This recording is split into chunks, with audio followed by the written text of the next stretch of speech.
Everyone, Peanut Butter Kong here. In today's video, we're going to be going over the high watermark system. This is straight from the dev blog on the forums of New World.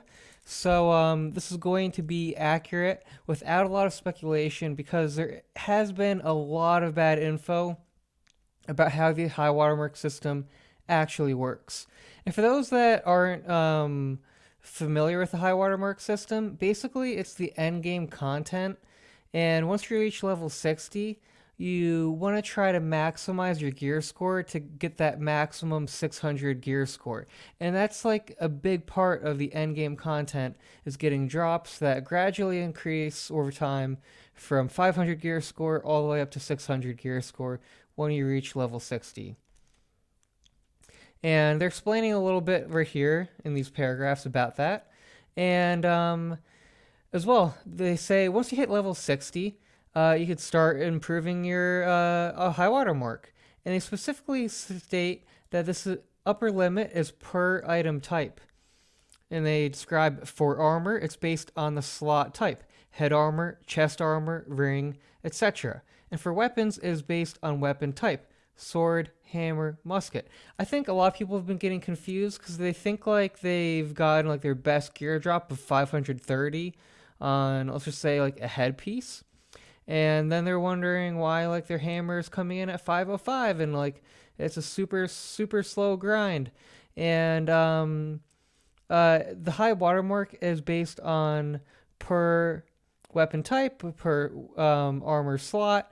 So you have to improve your head armor first, you have to improve your chest armor, and each of those have a unique high water mark. And it's also telling you specifically how this works. It's saying that it works as soon as the item drops. You don't even need to pick up the item. And crafting an item or buying one from the trading post will not give you an increase, but it can be a great way to give yourself an edge in search of more powerful gear in the more dangerous areas of the game. This is quite important. You don't have to equip the items to actually get the high water mark. I did this on some previous advice, and I ended up deleting my actual armor and my actual weapons because I was like slotting a ton of junk in really fast and swapping it around.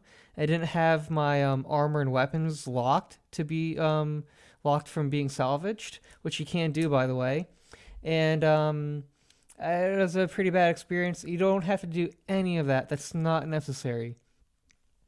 And a second point with you can craft an item or buy one from the trading post. Buying one from the trading post, you could get a quite a good one. Not a 600 gear score for cheap, but I'd say even like a 590 for like minutes of grinding raw materials. That's totally possible. So that will help you out a little bit in this process. And it says not all enemies and containers, including event reward containers from Outpost Rush, War, Invasions, etc., are created equal. This is pretty important. So you can get it from killing enemies. You can get your high water mark from getting containers. You can get it from Outpost Rush, War, and Invasions. That's good to know. And it's specifically then elaborating on this idea a little bit. So it says you always have a small chance to see a high watermark increase when defeating level 60 plus creature. Each level beyond 60 has a soft upper limit on the likelihood of a high watermark increase. What this means is you'll rarely see high watermark increases up to gear score 530 when defeating level 61 enemy, and your chances of seeing something beyond gear score 530 from level 61 enemy is significantly lower than it is from a level 62 enemy. So that's really important. So a 61 level enemy and a 62 level enemy, the gear score chance of something dropping is significantly different from each other. A level 64 is even better at dropping gear score reliably up to gear score 600. And granted, it's going to take you a little bit of time to get your high water mark up, but what this basically means is you could buy stuff from the trading post, get your gear score up to a high enough level, like without your high water mark increasing per se, and then you skip these level 61, 62 characters because your gear score is already kind of good and you're going to be able to fight the tougher enemies, level 64, who will be like reliably increasing your high water mark. So basically, the highest level named mobs are going to be the best way to do this in the short term. And if you stay with me to the end of the video, in the middle of the video, I'm going to explain a little bit more where I think this is going to go longer term.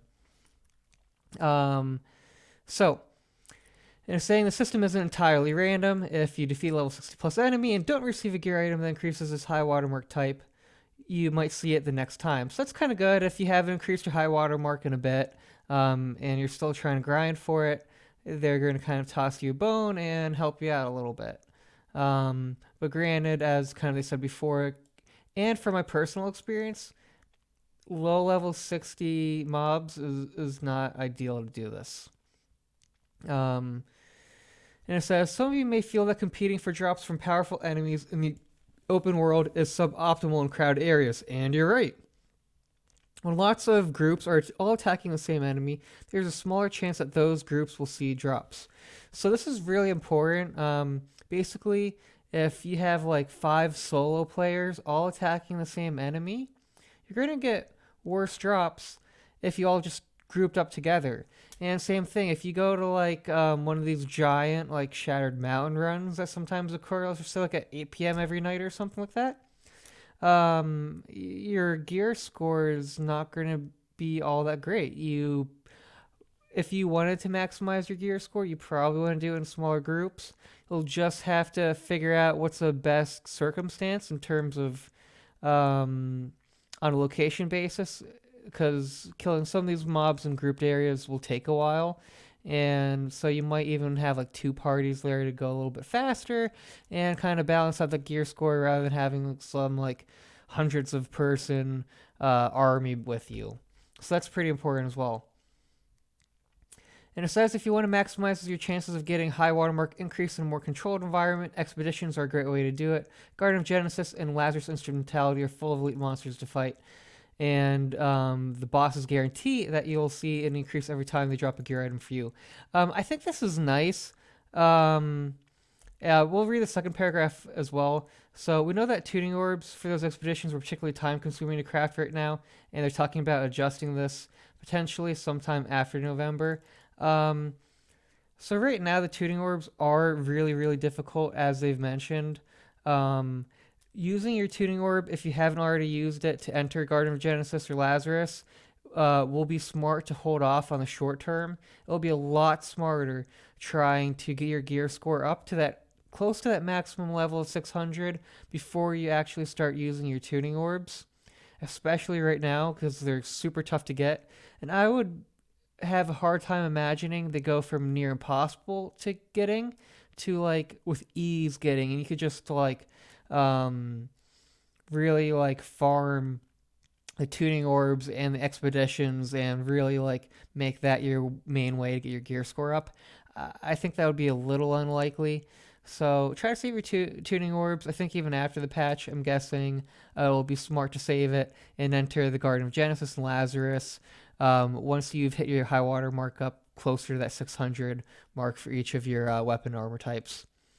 And something that's really also important that I don't know if many people have put together is once you go over to this second post with this PvP in War Territory, they're talking about how effectively once you're level 60, that 10% XP bonus basically means nothing for you because you've already maxed out your XP and there's no rewards for actually flagging.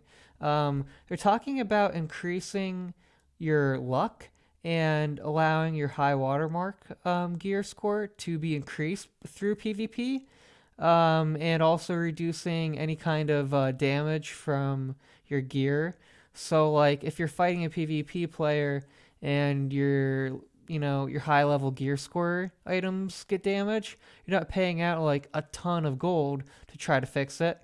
And like you had no reward for actually fighting the PvP in the first place. Now it seems like there's actually some kind of reward, and maybe there's still a little risk. But in my mind, I think this is probably going to end up being one of the best long-term ways to increase your high water mark. If I had to guess, engaging the player base a lot more with PvP will make the game a lot more interactive, a lot more fun, will engage people for way longer, will keep the content a lot fresher. It's a lot more fun playing against player versus player rather than like grinding the same environment day after day after day. That could get a little monotonous. So I think they could be moving it in a great direction. And if I had to guess, getting your high water mark up through PvPing is definitely going to be more fun. And I would imagine, and they obviously haven't come out with it or announced it, but I'm going to guess it's going to be a pretty solid way to do it just because it's going to engage people a lot longer. I think the rewards are going to be there. I would definitely think about doing PvP if you haven't, if you end up watching this video a date later after I've posted it. That could totally work out. So now some important things. We are going to be going over to the New World Map Genie to pull up some bosses. So some pretty obvious areas that you might want to consider is Shattered Mountain. This is a higher level zone with some higher level mobs. Currently, Captain Thorpe is unfortunately kind of behind bars, and you can't actually fight him currently, but you can kind of like see him from a distance. But you do have some other bosses here, and there are an absolute ton of chests in here. Elite chests that are going to help your high water mark up, and just kind of normal chests. This is like a great group area. You will definitely need a group, and it's far, far, far, far from ideal doing this solo. If you want to do something solo in Shattered Mountain, you probably want to skip over these lower level bosses because it's 60 to 62 zone. You'll want to go over here to fight Faye the Last Protector. He is one of the higher level mobs that you can fight solo. So I'd totally check that out. He's in the southeast corner of Shattered Mountain. Now, you could always go to Even Grove as well, do the Malevolence. That's not going to be an awful area, probably not ideal. And you have some easier bosses in case if you're a newly level 60 player, but honestly, I don't see much use in these bosses from a high watermark gear perspective. And now we start getting down into Reekwater, which is a high level zone. We have the Siren Stand, which there are some bosses here, chests. This area is pretty solid. And I have a favorite spot here, but we're going to come back to it just to mention Even Scale Reach. You could potentially go over here and get your watermark up a little bit. It's not going to be ideal because it's a little lower level. The main area that I think is best is going to be Eternal Pool. This has really high level mobs. There's a bear here at this gate who's called Pride of the Trees. He is a tough boss. You'll want to fight him in a group. You can't solo him within reason at all unless you find something like really funky, like standing on rocks and somehow does not retreat. You know, you have to kind of like cheese it in a way. Otherwise, the fight will just be silly, silly, silly tough. So you'll want to do this bear with a group, and this bear will respawn a bit longer. And as it's respawning, the main focus is going to be this boss right up here. He's, I think, Verbulon, the Rootbound. So the Rootbound boss is basically like a giant flower type boss. It's an Angry Earth boss, which means they're weak to fire. And basically, if you could hang out on top of these rocks, you can hit him with a fire staff. It'll do extra damage to the boss. You'll probably want to do it in a semi-sizable group because they'll go a little bit faster and you can respawn. And in between respawns, you are going to be running out. Technically, outside of Eternal Pool, you could like hang out like right on the edge of Eternal Pool, and this should help the boss respawn a little bit faster. Is it necessary? No, it's not necessary. If you are around the boss, it will respawn. It's just likely the fact that the boss might respawn a little bit or faster when you're outside of the area. A great way to check that is if you can camp. If it says camping restricted in a landmark, you're in Eternal Pool and you haven't left the area. If it says you can camp and you potentially could place a camping site, you're good to go and you're outside the Eternal Pool area. Basically, you're going to have to get on some back rocks, hug the wall. That's the main strategy for that. This is by far the best high watermark system I found, like by a mile. Like when I was playing this, I started like actually seeing my high watermark increase, and before I could like barely tell if it's increased. Like if I do an outpost rush and I open up a crate, and I open up like one or two crates, I can't really tell if anything's happened to my high watermark. But like this system, I got the same armor type drop like after each other, like spread out by a couple minutes, and I definitely was seeing increases. I was like seeing like high watermark almost every single time I picked something up.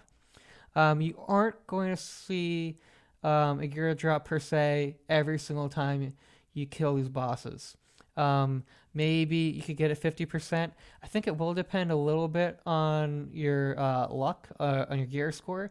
So if you're having your luck really high, that should help you out, and I do recommend it because if you end up hanging out here for a considerable amount of time, that's going to help you out a lot. So basically, in summary, I think for the high watermark system, focus on the high level mobs right now. I think this Eternal Pool is the best short-term way to do it. If you're watching this video like some months from now, the PvP content hopefully should be fairly reliable, and hopefully like they actually like make it worthwhile and kind of like engage all of the players a lot more. I think it would be pretty fun if you could like actually get your high watermark up by fighting like other level 60s.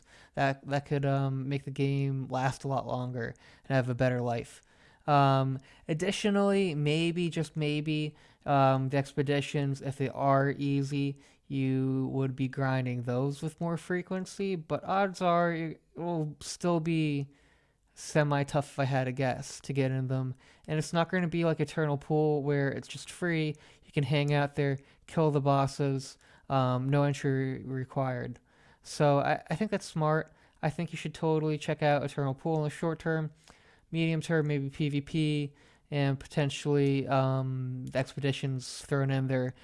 Probably once you get a higher level gear score towards 600. Don't be swapping items in and out of your slots. That's not needed. Your high watermark will increase even if the item's on the ground. I just think there's been a lot of bad information from it, and hopefully these actual dev blog posts that you're seeing here will help you out and it'll clear everything up. I'll include these in the description too if anyone wants to read the actual text. So thanks for watching and see you next time.